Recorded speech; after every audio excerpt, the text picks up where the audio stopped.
Xonning iltifoti. Devonda rasmiy mirzo bo'lishining 3-yilida Anvar juda katta e'tibor qozongan edi. Ayniqsa turkiy tahrirda mirzolarning har birisidan ustun, chiroyli uslubi, oson tarkib va ifodasi bor edi.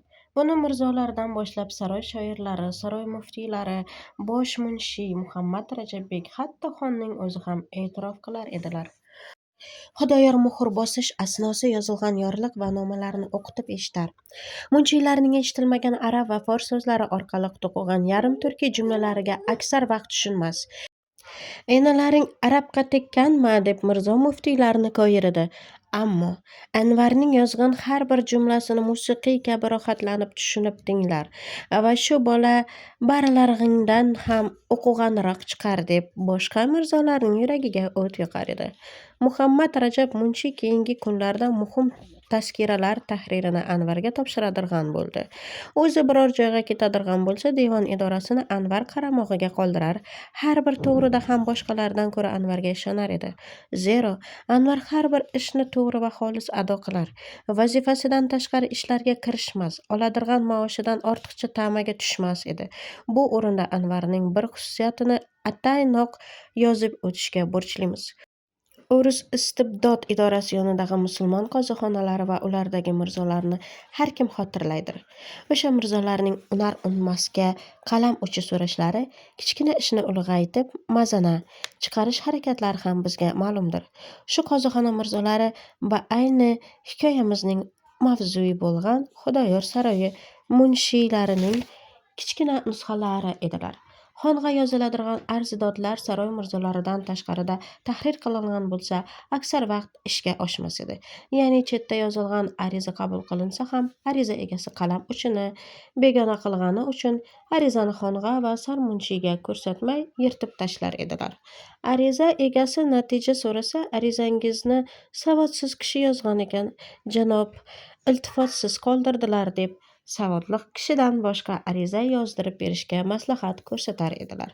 Ariza berguvchi ikkinchi marotaba xarajatlanib saroy mirzolarining o'zlaridan yozdirishga majbur bo'lar edi.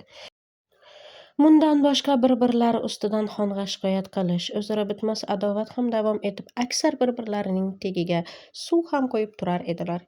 Yana aksariyat mirzolar xonning xufiyalik xizmatini ham ado qilib, shaxsiy adovat yoki xonga yaxshi ko'rinish uchun fuqarodan nechalarning gunohsiz qoniga cho'milib, mudhish fojialariga ham sababchi bo'lar edilar. Shuning uchun xalq, ayniqsa kambag'allar saroy mirzolariga nafrat bilan qarar, ular yoniga yaqinlashishdan qo'rqar, ilojsizlikdan ikki bukilib salom berar edi. Lekin Anvar tamani, shaytanatni, adovatni, ayniqsa xufiyalikni bilmas, devonda o'ziga topshirilgan vazifasinigina ado qilar. Alal xusus mazlumlar dodnomasini xonga eshittirishga va yaxshi natijalantirishga tirishar edi. U o'zining shu to'g'riligi soyasida hamisha anavi mirzolarning ishiga biloqasd xalal berib, chirishni buzib turar. Ham shu va boshqacha sabablardan ularning adovatiga yaxshigina hadaf ham bo'lgan edi. Biroq Anvarning homiysi Muhammad Rajabbek katta e'tibor va nufuzga molik ham xonga inobatlik, shuning uchun mirzolar Anvarga qarshi hech narsa qilolmas edilar.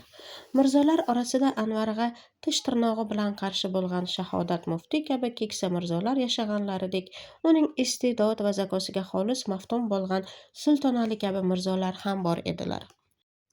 Shu yuzdan tajriba yilidan tashqari 5 sana saroyda ishlab kelar edikim, bundan 15 kunlar muqaddam sarmunshiy Muhammad Rajab poygachi bir haftagina og'rib vafot etdi. Anvar o'ziga samimiy, mehribon bo'lgan bir kishidan ayrildi. Necha yillardan beri Muhammad Rajabbekning o'limini yoki boshqacha bir falokatini kutib, undan so'ng bosh munshiylikka o'zini chog'lab yurgan Shahodat muftiy xizmat bilan qishloqqa chiqib ketganligi uchun muvaqqat ravishda bosh munshiylik vazifasini Anvar ado qila boshladi. Va shu bir necha kun ichida Anvarning bosh munshiy bo'lish shoyasi yurib qoldikim, hozirga bu to'g'rida bir mulohaza aytish qiyindir. Chunki bu mansabga intilguvchi kazo va kazolar, shoir va fuzalolar ko'pdir.